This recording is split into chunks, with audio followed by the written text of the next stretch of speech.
hindi tayo naglulukuhan dito, eh ano? Natatakot siya? Na pupunta dito? Kung ito yung mga gumbang na itong magiging leaders natin, wala. Kawawa ang Pinas. What's up everyone? Kung bago ka dito, please don't forget to like and subscribe. Dito naman tayo sa ating political reaction. Pamparam-papam, di natin patatagalin to. Lagot kayo ko, kinisulti sila nga. Ingong pa yun si Paduano nga. Takot na takot daw si Pangulong Duterte, si former president, na pumunta doon. Anong takot? Isa sa mga rason, bakit ayaw niyang dumalo? Kasi wala na kayong kredibilidad. Wala nang maniniwala sa iyo. Bakit sa inyo? Binibigyan nyo lang ng script yung mga resource person nyo at saka yung mga witnesses. Puro pangulitika na lang. Kasi halos naubos na yung oras nila sa kaka-meeting, sa kaka-hearing. Wala nang nagawa sa bayan itong mga lokong, itong mga demonyong to. Galit na galit talaga ako, promise. Like, paano mo sabihin na takot na takot? Paano mo sabihin na ayaw yung pumunta dito? Kasi takot na takot sa inyo. For your information, 79 na po ang ating former president. Kung experience ang pinag-pag-uusapan, walang-wala ka. Walang-wala kayo dyan. Anyway, let's watch the video. Yes, Congressman Paduano. Thank you, Mr. Chairman. Ganito lang po, Mr. Chairman. Why I moved to issue a show cause, but I don't have any debate with regards to the possible amendments to my motion with regards to show cause order for Attorney Delgra. But remember, Mr. Chairman, that we have already sent 2 invitations. This is the second hearing that we invited the former president. And the first invitation was answered by Attorney Delga, no, for on behalf of the president in the absence of that authority being requested by this committee to this representation during the last hearing. Now, Mr. Chairman, looking at the answer, looking at the reply of Attorney Delga on the first hearing, well, in fact, Mr. Chairman, naglulukuhan tayo dito. Why? Why? Because... Wait. Naglulukuhan na talaga kayo. Kasi wala naman kayong ginawa dyan, kundi magpolitiko. Klarong-klaro na. Let's go. the first reply made by Attorney Delgra representing the former president is that the excuse is that the former president needs much rest, and assured this committee that he will be present in the next hearing. At the same time, he has a specific date, Mr. Chairman, given to this committee through this letter after November 1. And let me read, Mr. Chairman, allow me to read in toto the portion of such reply coming from Attorney Delgra. Hence, my client respectfully requests to defer his appearance before the Honorable Committee scheduled tomorrow. Rest assured of my client's willingness to appear before the House of Representatives on some other available date, preferably after November 1, 2024. And for the record, Mr. Chairman, the invitation that was sent to the former president and was answered by Attorney Delgra was before the presence of the former president in the Senate. And he has promised us, this committee, through his letter, that after November 1, he will be present in today's hearing. Ano to? Naglulukuhan tayo dito? Oo, tama. Well, Naglulukuhan in na talaga fact, kayo. I will not discuss Bigyan and naman ng argue script yung kuan with dyan, mga resource our person. colleague, Congressman Kit Flores, with regards to the content of this second letter. But, malinaw po, Mr. Chairman, na naglulukuhan tayo dito. Naglulukuhan tayo dito because the first letter promised us that he will be present after November 1. Kung hindi tayo naglulukuhan dito, eh ano? Natatakot siya? Na pupunta dito? That's why, Mr. Chairman, that's why my first motion was to issue a show cause order for Attorney Delga to answer both letters. And, Mr. Chairman, and I would like to reiterate once again that we should invite again the former president to be present in the next hearing. Mr. Chairman. Thank you, Mr. Chairman. Alam nyo, gustong-gusto ko talagang murahin tong mga demonyong to. Diba? At saka, I really hope na dadalo si former President. Gusto kong makita mo pagmumurahin niya itong mga gunggong na to. Ha?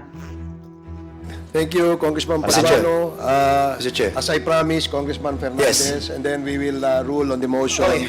Mr. Chairman, Congressman Ako. Mr. Chairman, there are 3 reasons mentioned by Attorney Delgra in consultation with the former President para hindi po siya umattend ng ating pong hearing. First, binanggit po niya yung pangalan ko at binanggit niya yung pangalan ni Chairman Abante. That nag-prejudge na po kami doon sa mga binanggit niya po doon sa Senado and citing some provision of Republic Act 9851, particularly Section 6 on the willful killing. And with this, Mr. Chairman, we are being accused that nabahidan ng prejudgment yung mga issue that he mentioned. With that, Mr. Chairman, para lang po mawala na tong issue to. Again, Mr. Chairman, I'm willing, this representation is willing to inhibit myself in asking questions with Para regards to naging this Pokemon. willful killing. And I hope that my co-chair here, Chairman Abante, will do the same in relation to the first issue that the former President, with consultation of his lawyer, cited in this letter. Secondly, that's the reason why we asked the presence of Colonel Grijaldo to be here, because he accused us of coercion and harassment and threats.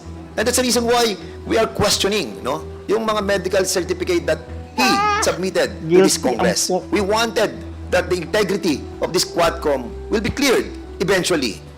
And with that, Mr. Chairman, eradicating the Wala nang coercion and harassment credibility, and wala the nang threats integrity dyan. that he accused us, then the reason for the President not to attend on this Quadcom will be eliminated. Thirdly, Mr. Chairman, the only last reason that he mentioned in this letter is all the questions were already answered in the Senate. And that is not true, because we have a lot of 20,000 questions that we wanted to ask him. And with this, Mr. Chairman, How I wish. yung pong reason niya for not to be here is not acceptable. So, Mr. Chairman, I believe that my position, no, in trying to inhibit ourselves, in this investigation pertaining to the number one issue that he mentioned, and also with the issue of Colonel Grijaldo, we will comply with the mandate of this Quadcom to inhibit ourselves and be a part of the resource persons that will be questioned by the members of this Quadcom. Thank you, Mr. Chairman. Thank you, Congressman Dan Fernandez. Now, Congressman Ace Barbers. There was a motion earlier that the committee Salita ng invite balimbing, Attorney Mr. Chairman, Delgra. you are recognized. Thank you. That Attorney Delgra, being the counsel of the former president, be invited in the next hearing, and we direct the committee secretariat to take note of that and send the invite in the next Quadcom hearing to Attorney Delgra. Any second? Duly seconded. Any objections? I object, Mr. Chair.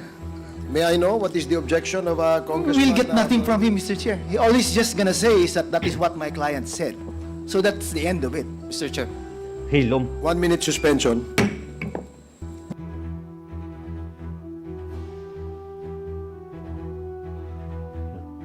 Meeting ng mga tambalos-los.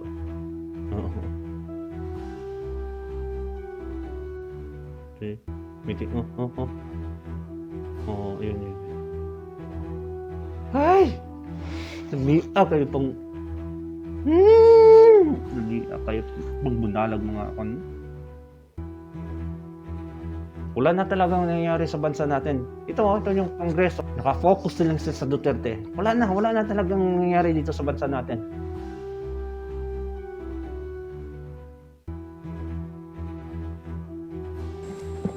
Hearing is resumed. Mr. Chair, Let me just state parliamentary the- inquiry. Let me just state the talagang parliamentary nangyayari dito sa status bansa before natin. we went on recess. The parliamentary status is that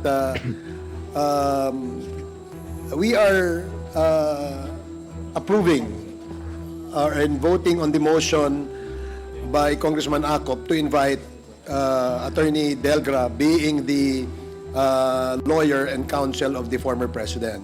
And when the chair asked for a second, there was a second to this motion. But when the chair asked for an objection, there was an objection stated by Congressman Keith Flores. Am I made to understand, Congressman Flores, that you are withdrawing your objection?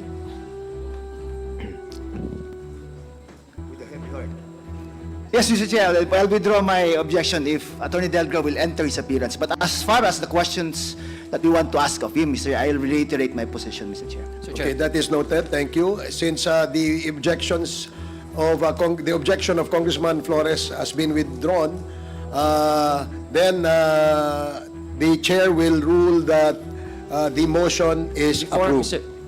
Alright mga kaibigan. Nakakainit ng ulo yung mga nangyayari ngayon sa Pinas, especially sa Congress. Kasi alam natin na wala na silang ginawa kundi lugmukin ang mga Duterte, kundi paalisin ang mga Duterte sa pwesto. Yan naman talaga yung kanila gusto nilang mangyari. Wala na, kaya by any means possible, kung ito yung mga gunggong na itong magiging leaders natin, wala. Kawawa ang Pinas. Yung kaba ng bayan, kawawa. Yung mga taong nagbibigay ng tax, bigay lang tayo, tapos pupunta lang dito sa mga crocodile na to. Kaya, I encourage everyone to support the Duterte kasi sila yung matitino din sa politika. Sila lang ang may tunay na malasakit sa mga tao. Nagsama-sama na ang mga dilobyo ng kadiliman. We should not allow them to win because it is our generation, the next generation that would suffer. Kaya we will show our support to them, mga kaibigan. Lagot kayo. Kaya wala na sila gihimo diya kundi maghiring kaning matuwad ko. Daghan kay problema ang bansa natin. Dami. Well, nakafocus na sa isang tao. And I am so angry about that. Bye-bye.